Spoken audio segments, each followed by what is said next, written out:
तो ऐसे सपने उन्होंने दर्शन दिए और एक ऐसी जगह लेकर गए जहाँ ना बहुत सारी मिट्टी थी। तो उस मिट्टी मतलब दूर दूर तक जब मैं देख रही थी ना, बहुत मिट्टी थी, दूर दूर तक ना कुछ दिखाई नहीं दे रहा था। तब हनुमान जी, एक बहुत लंबे चौड़े से हनुमान जी ही वो थे, खैर साक्षात हनुमान जी ही थे। उन्होंने ना गदा की जगह ना अपने हाथ में ऐसे फावड़ा सा ले रखा था और रास्ता ऐसे खोदते हुए जा रहे थे। और मैं, मेरे हस्बैंड पीछे थे, तो उन्होंने, हम दोनों हाथ पकड़ के चल रहे थे।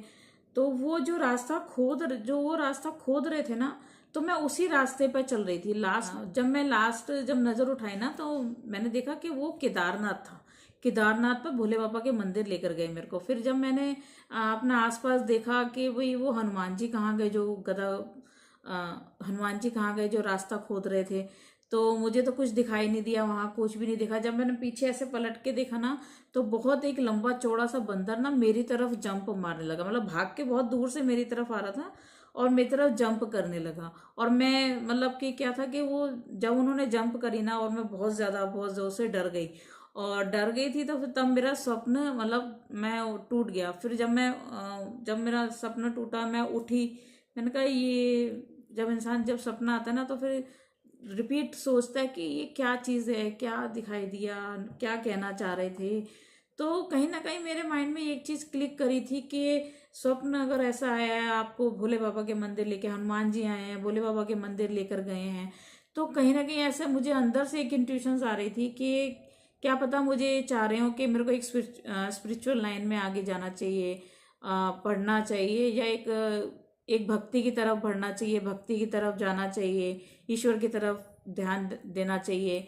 तो उसके बाद धीरे धीरे जब शुरुआत हुई, फिर मैंने ये सब हुआ, स्वप्न टूटा। फिर उसके बाद कुछ समय तो ऐसे ही निकल गया मेरा।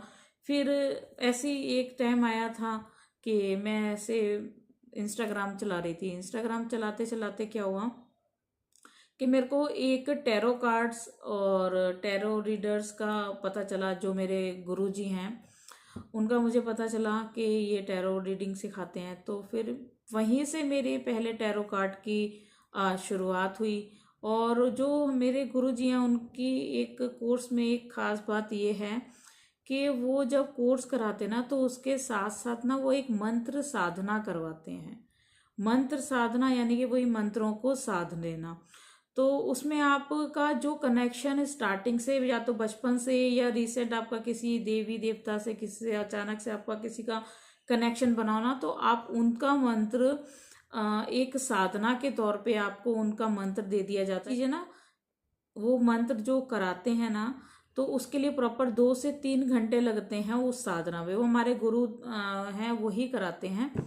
तो जब मैंने वो शुरुआत करी थी, तो यहीं से मेरी जर्नी की, टैरो रीडिंग की, स्पिरिचुअल लाइन की, भक्ति की तरफ, मेरे हनुमान जी की तरफ।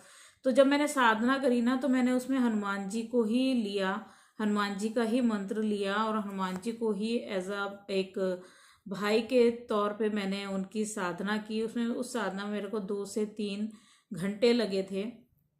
फिर इसके आगे की जर्नी मैं धीरे धीरे आपको शेयर करूंगी। और आई होप आपको वीडियो अच्छी लगी हो तो लाइक शेयर कमेंट ज़रूर करिएगा। अगर कुछ जानना चाहते हो तो आप कमेंट के तौर पे मुझे ज़रूर पूछ सकते हैं।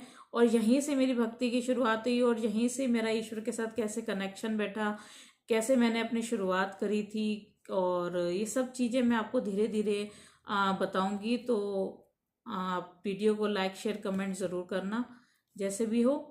और तब तक के लिए थैंक यू सो मच। जय श्री राम।